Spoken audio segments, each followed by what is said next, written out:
So guys, what's going on? Welcome back to the channel and welcome back to a new video. And in this one today, it's all the build up to the big Monday night football clash as Manchester United take on Everton. And also, I'll give you guys a small reaction to the West Ham game. So you're basically going to be getting two videos in one. A bit of a reaction to the West Ham result as Benjamin SESKO scored an equaliser right at the end to rescue Manchester United. And then we'll go into a bit of a build-up to the Everton game on Monday night. So if you guys do go on to enjoy this one, please make sure to smash a like if you enjoy it. That would be greatly appreciated. Please make sure to share the video and make sure to subscribe if you guys enjoy the content, and make sure to get involved in the comment section. Let me know your thoughts on the West Ham result. I feel like that was a game that Manchester United would have lost under Amorim. So maybe there was a few positives towards the end of the game.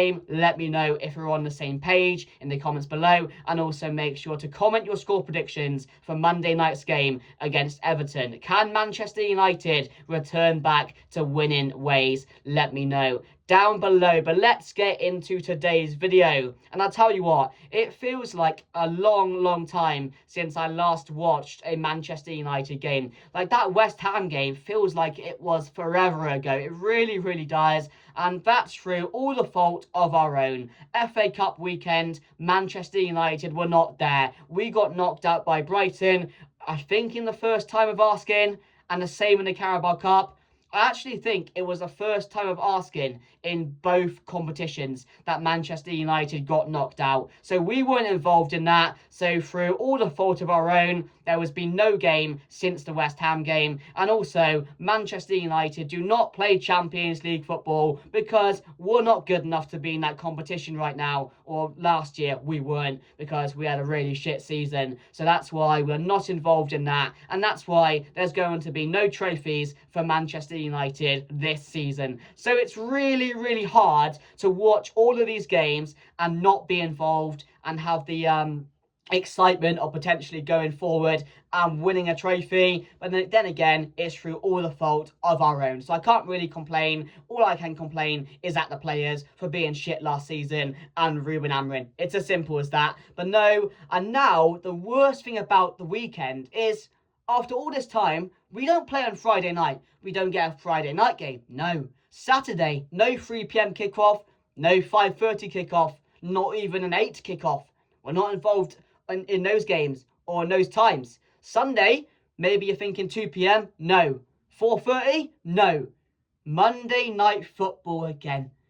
So not only does it feel like it's been forever since the West Ham game, it's going to feel like forever since we next play as well, because we have to wait till next Monday. So we're going to have to watch all the Premier League action this weekend and wait till Monday night to watch us play. It's ass. It's so shit. Like, how many times are we going to play on Monday night? Nobody wants to play Monday night football, especially a game against Everton. Yes, it might be an exciting game. Everton are not a bad side. Manchester United are playing well at the moment.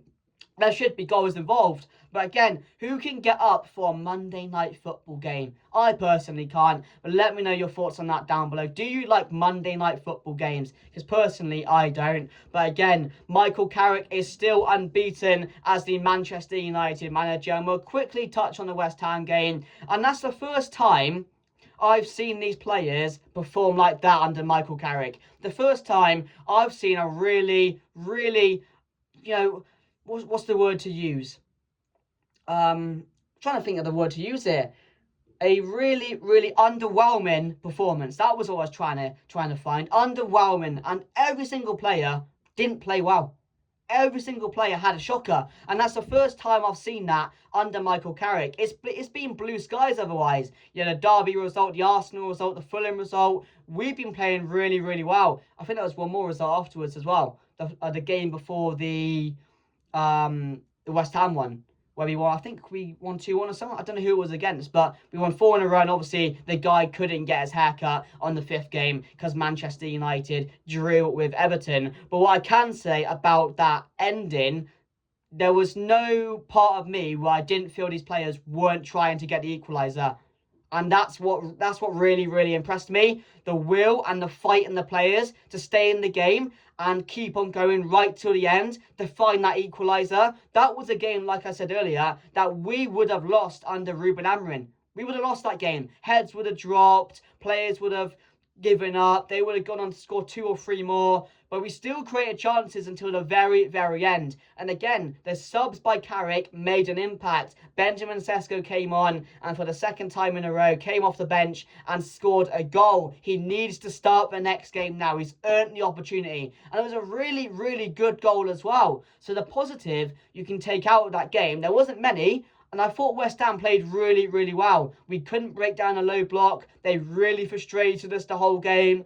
And in the end, we got very lucky to find the equaliser. I can't remember a clear-cut chance other than that Manchester United created. And after that, you're thinking, maybe Manchester United can grab one more and go and get the win. But to take away the draw from that game was actually a really positive result. It wasn't a positive performance, really lackluster from a lot of these players. I thought a lot of them switched off at many points in the game. I thought the forward players didn't do enough. They weren't gelling like they've been doing the last couple of games. There wasn't an excitement about the play. It was really dull. It was a really bland performance. And there was a bit of me, inside of me, that said I wanted to see this because now I get to see how Michael Carrick responds from a loss, from a really lackluster, bland performance. And this is going to be the key thing for me because, of course, Manchester United have had these spells before under different managers, and when we lose or have a bad performance, it gets worse and worse and worse. So for me, Michael Carrick now has to get a kick out of these players. He has to show a response, and we have to get a response from these players against Everton, to show me that these players have changed, to show me that these players are in a good frame of mind, and of course they really want to succeed under Michael Carrick because, like I said previously, we've had these spells before and we've gone on to really fuck up the season and have poor result players again. We know a lot of these players, when it comes down to confidence, they are confidence players.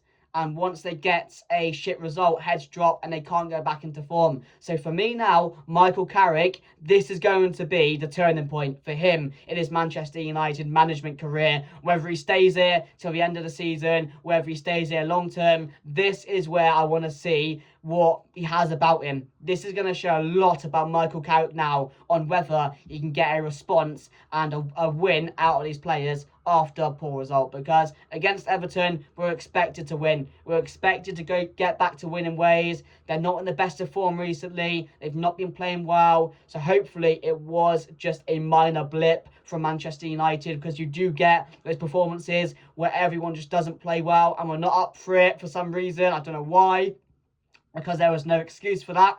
And I'm not saying there is. I'm not trying to find an excuse for it. We just need to get back to winning ways and get back to how we were playing in the Fulham game, the Man City game, the Arsenal game, because they've shown they can do it now. So that's what I want to see, and that's what, for me, is going to be really important on Monday night. And again, we cannot afford to lose this game, because then again, fans will come back to the same point and say, yeah, these players haven't changed. These players are the same lot we had before. While Amorim was managing, before that as well. Once the tough gets going, they give up, they break down, they lose it. So hopefully Michael Carrick has got the players on board now, got the backing of the players, and they're going to put it right on Monday after that performance against Everton. But we'll have to wait and see what happens, guys. But yeah, the team going into the game, I'm going to go with Lamens in goal. The back four, Maguire, Martinez, Dalot and Shaw. I think that's a stable back four at the moment. Yes, they had a bit of a poor game on all of them against West Ham, but again, everyone did, so you can't really just blame the defence.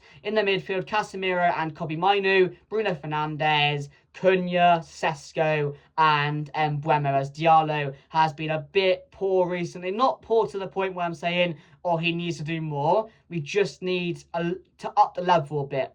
I'm not saying what he's doing isn't good, because he's still there, he's still creating moments, he's still driving the team forward. But again, him and Cunha recently, have been just a bit off the level as where I want to see, because I know how good they can be. So they just need to up their level a bit. But I think I would drop Diallo for this one. I'm playing Bremer on the right, Cunha, Bruno, and SESKO through the middle. So that's my team going into the game. There's no De Ligt at the moment. Apparently next month he's trying to come back for us. That's a really positive thing to look at going into the next couple of months, to have him back. The next couple of fixtures are good for Manchester United. I think we've got Everton, Palace, Aston Villa and Newcastle. So winnable games, still tough games. Every game is tough in the Premier League, but I fancy Manchester United a lot of those games. Everton not playing well. Palace really poor at the moment, just lost to Burnley. Aston Villa having a bit of a minor blip at the moment. Newcastle, again, yes, he had a good result against Aston Villa, but again, they're not really at their best. So there's a lot of points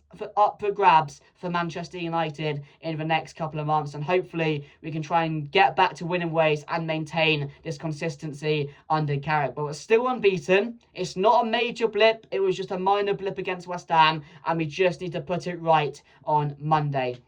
But yeah, thank you for watching, guys. My score prediction, I'm going to say Manchester United to win this one by 3-1. I'm feeling good. I'm feeling like the players will have something to really react to now against the West Ham result going into this game. They want to prove to Michael Carrick that it was just a minor blip and wasn't anything major. And hopefully Carrick can get a tune out of these players on Monday night. So yeah, smash a like, subscribe. Thank you for watching, and I'll see you guys later. Goodbye.